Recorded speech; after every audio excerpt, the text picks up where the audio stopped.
से आया शायद पिछले जन्म की कोई अनफुलफिल्ड ख्वाहिश थी, क्योंकि हम तीन भाई हैं।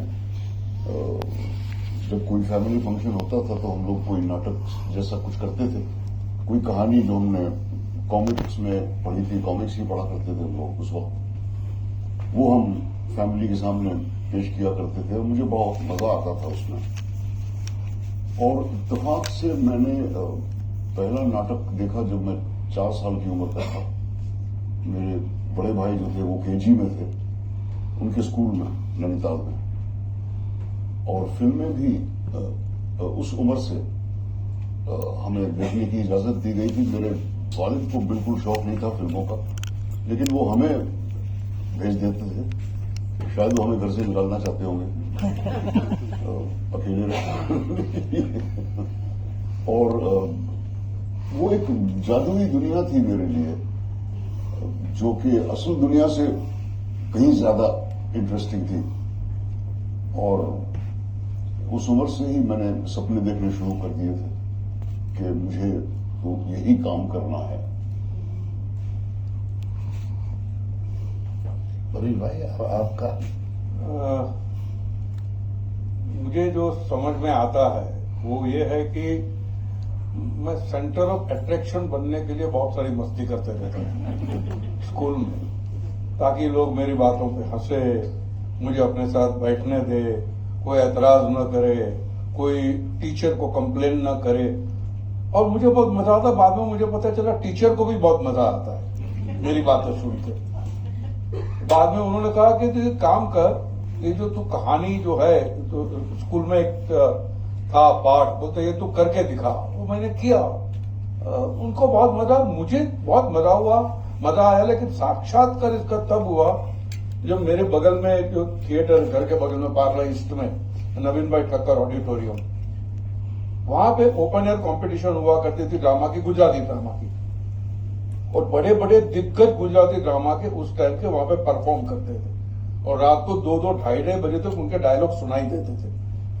और मुझे बड़ी उत्सुकता होती थी क्या हो रहा है, क्योंकि घर से बाहर निकलने को मिलता नहीं था। 8 बजे के बाद यू कांट स्टेप आउट। लेकिन फिर भी मैं एक बार निकल गया और वहां पहुंच गया तो मैंने देखा बहुत बड़े बड़े कलाकार है, और जो चल रहा था वो लाइट है, फर्नीचर, लोग मूवमेंट कर रहे, डायलॉग बोल रहे, लोग हंस रहे, लोग रो रहे हैं। I was really fascinated.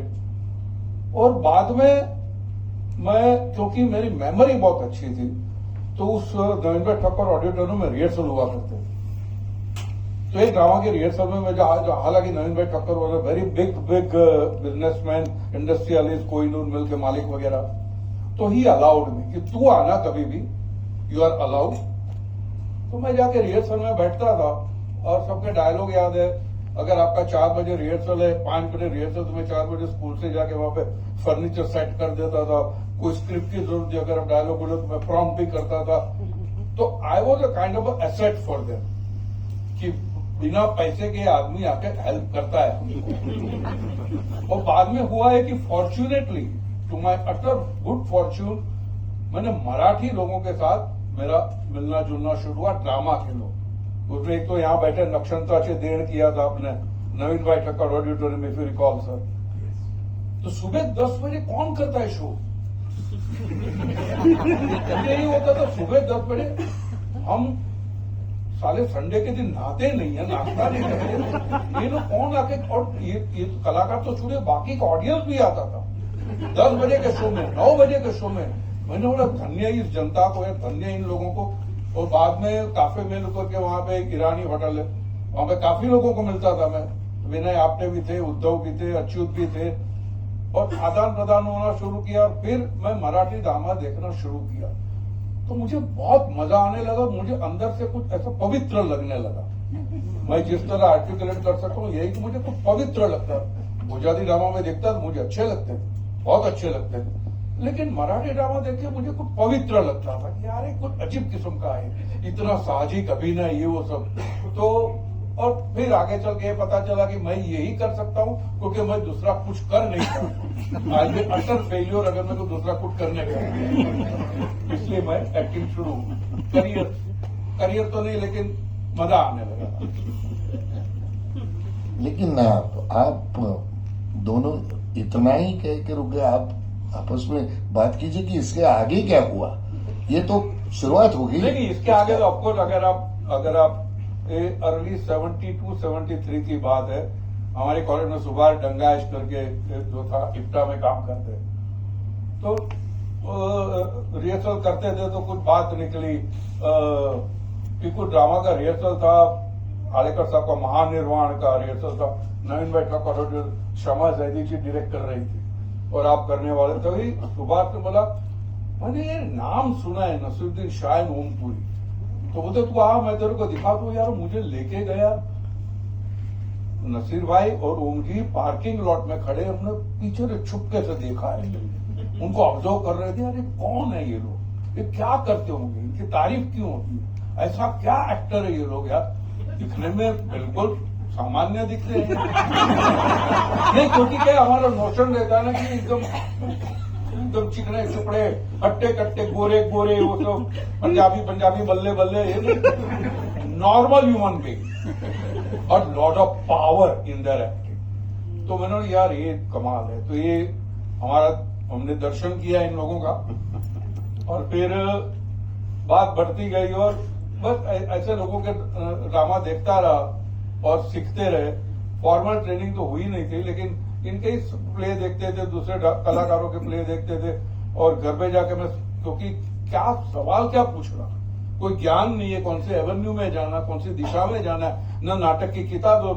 Gujarati के अंदर तो ये सुख था ही नहीं, कभी कुछ था ही नहीं। ऐसे लोगों का काम देख देख के लंबी यात्रा थी। सवाल है आपको कि आपकी यात्रा है महानिर्वाण का एक ही शो हुआ था, हाँ, नवीन भाई टक्कर हाँ। ऑडिटोरियम में। उसके बाद वो बंद हो गया, उसके कई कारण थे, पर वो तो बहुत बाद की बात है। मैंने परेश का तुखार देखा था, मुझे परेश का अभिनय बहुत ही मुतासिर किया मुझे उसमें। मैं जानता नहीं था इनको, शफी इनामदार का नाम मैंने सुना था, मुझसे मिला नहीं था, और मुझे लगा कि ये तो बहुत ही अच्छा एक्टर है। लेकिन उससे पहले स्कूल में मुझे किसी चीज में दिलचस्पी नहीं थी अलावा फिल्में और ड्रामा और क्रिकेट खेलना। और मैं क्लास में लास्ट आया करता था रेगुलरली। तो मैंने जब अपनी जीवनी लिखी तो मैंने पब्लिशर से कहा कि please give a free copy to anybody who proves he came last in his class counselling. वो उन पब्लिशर नहीं माने।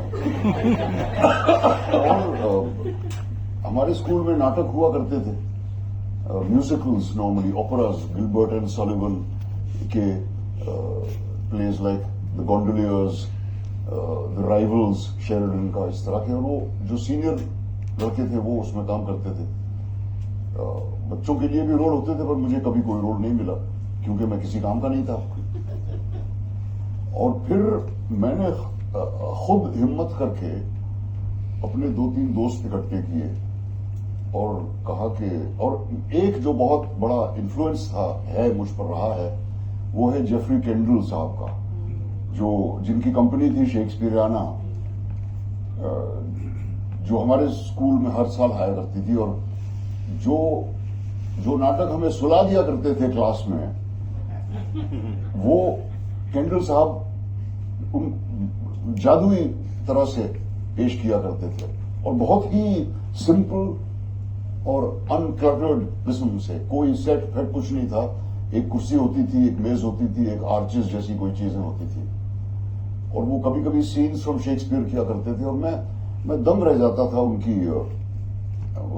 उनकी अदाकारी को देखकर, क्योंकि 1 मिनट के अंदर वो ओथेलो से मैलवोलियो बन जाते थे, 1 मिनट में मैकबेथ बन जाते थे, 1 मिनट में शाइलॉक बन जाते थे। और मैं अब भी मानता हूं कि वो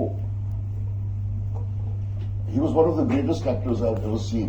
और सिर्फ अपनी एक्टिंग एबिलिटीज के लिए नहीं, बाद में उनसे मेरी मुलाकात हुई जुनून शूटिंग में। वो एक सीन का रोल कर रहे थे और मैं मर रहा था कैंडल साहब के साथ एक्टिंग करने को, तो वो लम्हा आया कि वो पादरी बने थे और वो गिरजे में सर्मन दे रहे हैं और मैं अपने बागियों के साथ अंदर घुसता हूं और उनको मार डालता हूं।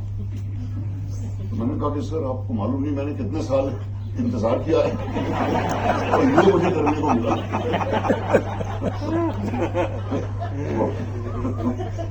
ये थोड़ा सा फ्यूचर में जंप कट कर दिया मैंने, लेकिन मैंने मौका ढूंढ के उनसे बातें की और उनसे वो तारीफ जब मैं करता था तो वो करके झाड़ देते थे।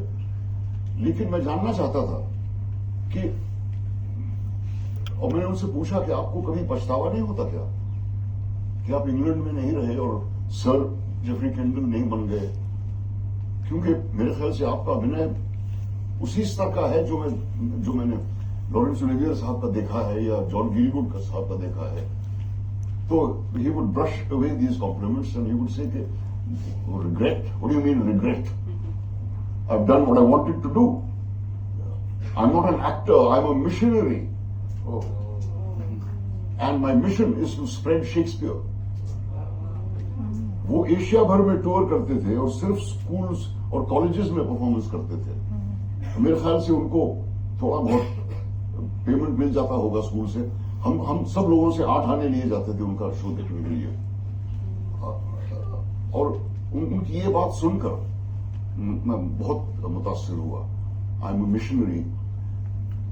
और उनका एटीट्यूड ये रहा जिंदगी भर, ना उनके पास घर था, ना गाड़ी थी, ना दौलत थी, ना शोहरत थी, पर वो जिंदगी भर यही काम करते रहे।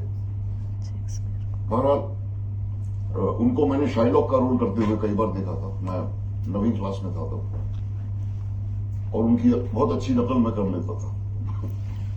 तो मैंने कुछ दोस्तों को इकट्ठा किया और शाइलॉक के मैंने खूब बढ़िया स्पीचेस निकाल के नाटक पेश किया। और तब तक मैं बहुत ही क्या कहते हैं, नोबडी नोटिस्ड मी, बट पहली दफा स्टेज पर जाकर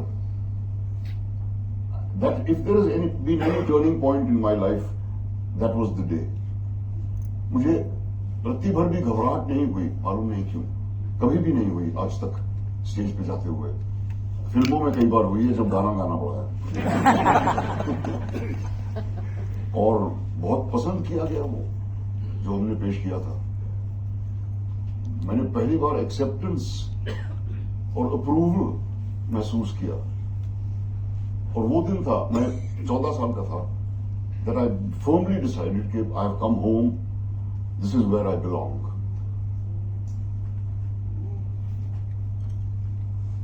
मुझे इसमें करियर बनानी उसकी इस बात की मोहर तब लग गई थी जब इंटर कॉलेजिएट, जो हमारी इंटर क्लास कंपटीशन होती है, उसमें प्ले प्रोड्यूस किया था मैंने। तो मेरे पिताजी ने पैसे दिए थे। उन दिनों मेरे पिताजी की सैलरी होती थी वो 150 रुपया, और प्ले का खर्चा प्रोड्यूस करने को उन दिनों 72 में कुछ 73 में समथिंग लाइक दैट कुछ आ रहा था 400 या 500 रुपया। मेरे हिस्से में आता था 50% पे।